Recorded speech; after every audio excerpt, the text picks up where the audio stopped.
अगर मैं आपसे यह कहूं इंट्राडे में ट्रेड लेने से पहले हमें यह पता चल सकता है स्टॉक की प्राइस कहां तक जाएगी और हम अपने स्टॉप लॉस को कहां पर रख सकते हैं, तो आपका रिएक्शन क्या होगा। इस वीडियो में हम इसी चीज को सीखने वाले हैं। ट्रेड लेने से पहले हम कैसे जान सकते हैं कि किस स्टॉक की प्राइस आज बढ़ेगी और बढ़ेगी तो कहां तक जाएगी, और किस स्टॉक की प्राइस गिरेगी और गिरेगी तो कहां तक जाएगी। एंट्री लेने से पहले हम डिसाइड कर सकते हैं सही जगह पर स्टॉप लॉस कैसे सेट कर सकते हैं। देखिए, अगर आप इंट्राडे इक्विटी में ट्रेडिंग करना चाहते हैं और आपको ट्रेडिंग के बारे में ज्यादा नॉलेज नहीं है, आपको यह नहीं पता चलता कि स्टॉक को कैसे सिलेक्ट करें, कैसे पता करें कि आज किस स्टॉक की प्राइस बढ़ने वाली है और किस स्टॉक की प्राइस गिरने वाली है। देखिए, आज की इस वीडियो में हम यह सीखने वाले हैं इंट्राडे ट्रेडिंग के लिए हम स्टॉक कैसे सिलेक्ट कर सकते हैं और कैसे पता कर सकते हैं कि किस स्टॉक की प्राइस आज बढ़ने वाली है या गिरने वाली है। इसी के साथ हम एंट्री लेते समय अपने स्टॉप लॉस की जगहों को भी सिलेक्ट कर सकते हैं। देखिए, ट्रेडिंग में ज्यादातर लॉस हमें सही जगह पर स्टॉप लॉस ना सेट करने पर होती है। हम जहां पर अपना स्टॉप लॉस सेट करते हैं वहां तक प्राइस आकर हमारे स्टॉप लॉस को हिट करती है और फिर वापस चली जाती है। इसलिए हमें ट्रेड लेने से पहले अपने स्टॉप लॉस के जगह को सिलेक्ट करना बहुत जरूरी है। देखिए, इंट्राडे ट्रेडिंग के लिए स्टॉक सिलेक्ट करने के बहुत सारे तरीके हैं, लेकिन अगर आप ग्रो एप्लीकेशन में ट्रेडिंग करते हैं तो आपको यहाँ टॉप में ही बहुत सारे स्टॉक सजेस्ट होते हैं जहाँ पर हम इंट्राडे ट्रेडिंग कर सकते हैं। किसी भी स्टॉक में ट्रेडिंग करने से पहले हमें कुछ चीजों को देखना होता है, इसी को हम स्टॉक सिलेक्शन कहते हैं। जैसे कि अगर हम किसी स्टॉक में ट्रेड लेने वाले हैं तो हमें यह देखना होता है उस स्टॉक की वॉल्यूम कितनी है, उस स्टॉक में वोलेटिलिटी कितनी है, क्या वह स्टॉक पहली स्टॉक तो नहीं है, हमारे एंट्री लेने से पहले वह स्टॉक काफी ज्यादा मूव तो नहीं कर चुका है।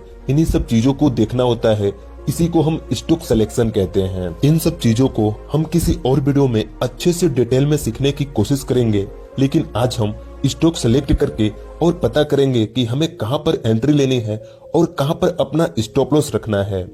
देखिए, इसके लिए हमें सिंपली स्टॉक में सपोर्ट और रेजिस्टेंस लाइन को ड्रॉ करना होगा, तभी हम पता कर सकते हैं कि किस स्टॉक की प्राइस आज ऊपर जाएगी और किस स्टॉक की प्राइस आज नीचे जाएगी, और इसी हिसाब से हम अपने स्टॉप लॉस को भी सही जगह पर सेट कर सकते हैं। देखिए, यहाँ पर मैंने अपने ग्रो एप्लीकेशन को ओपन कर ली है। मेरे सामने यहाँ पर एक स्टॉक है। हम इस स्टॉक में एनालिसिस करके देखते हैं कि यहाँ पर कैसे हमें पता चलेगा कि कब प्राइस बढ़ने वाली है और कब प्राइस गिरने वाली है। देखिए, जब हम किसी भी स्टॉक पर क्लिक करके यहाँ पर क्लिक करेंगे तो हमारे सामने इस स्टॉक की कैंडल स्टिक पैटर्न आ जाएगी, जहाँ पर हम कैंडल स्टिक चार्ट को देखकर अपना ट्रेड लेते हैं। यहाँ पर पहले मैं इन सभी लाइनों को एक एक करके रिमूव कर देता हूँ। उसके बाद हम अच्छे से सपोर्ट और रेजिस्टेंस लाइन को ड्रॉ करना सीखेंगे। देखिए, आज यह स्टॉक 155 रुपए पर ओपन होती है, जो अपने ऑल टाइम हाई को टच करती है। सिंपली यह स्टॉक यहाँ से ओपन होकर यहाँ तक आती है और फिर यहीं से यह ऊपर चली जाती है। लेकिन यह स्टॉक यहीं से रिवर्स क्यों हुई, चलिए इसके पीछे के रीजन को समझते हैं। अगर हम इसके पिछले दिन के चार्ट को देखेंगे तो स्टॉक की प्राइस यहाँ पर ओपन हुई, फिर यहाँ से नीचे आई और यहाँ पर नीचे आने के बाद यहीं से ऊपर चली गई। फिर यहाँ पर इसने इसी लाइन को टच किया और यहाँ से इसकी प्राइस नीचे चली गई। तो सिंपली यहाँ पर यह लाइन रेजिस्टेंस लाइन बन गई और यह लाइन सपोर्ट लाइन बन गया। देखिए, यहाँ पर इस स्टॉक की प्राइस यहाँ से नीचे गई, फिर यहाँ से धीरे धीरे ऊपर जाकर इसी लाइन को टच करके फिर यहाँ से नीचे आई, फिर इस सपोर्ट लाइन के पास से आकर फिर से यहाँ से ऊपर जाने लगी और धीरे धीरे इस रेजिस्टेंस लाइन के ऊपर जाकर इस स्टॉक की प्राइस क्लोज हो गई। अगले दिन इस स्टॉक की प्राइस गैप अप ओपन होती है, जो अपने ऑल टाइम के हाई पर ओपन हुई और यहाँ से यह धीरे धीरे नीचे आने लगी।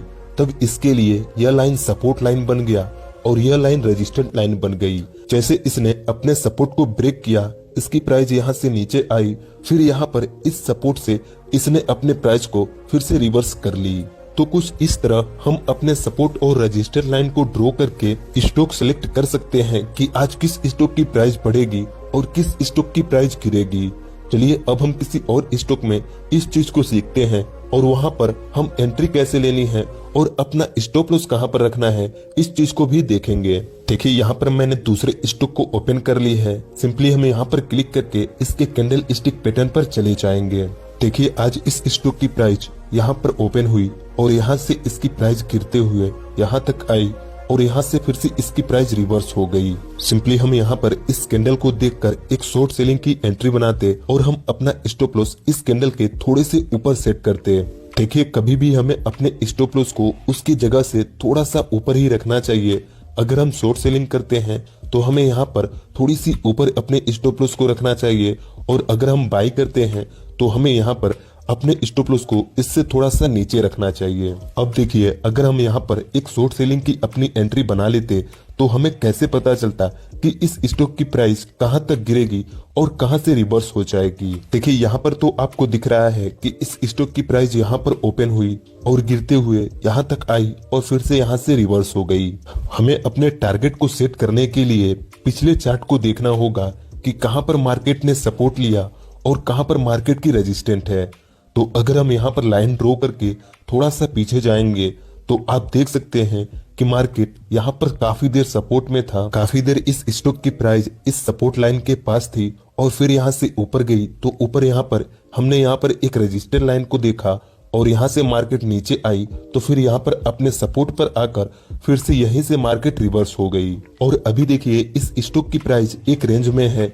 अगर इस स्टॉक की प्राइस इस लेवल को ब्रेक करती है तो यहाँ से इसकी प्राइस डाउन में जा सकती है, और अगर इस स्टॉक की प्राइस इस लेवल को ब्रेक करती है तो इसकी प्राइस यहाँ से और बढ़ सकती है। देखिए, अगर आप 2-3 दिनों तक इस चीज को अलग अलग स्टॉक पे अप्लाई करेंगे तो आपको धीरे धीरे पता चल जाएगा कि सपोर्ट और रेजिस्टेंस लाइन कैसे ड्रॉ करते हैं और यह चीजें कैसे वर्क करती है।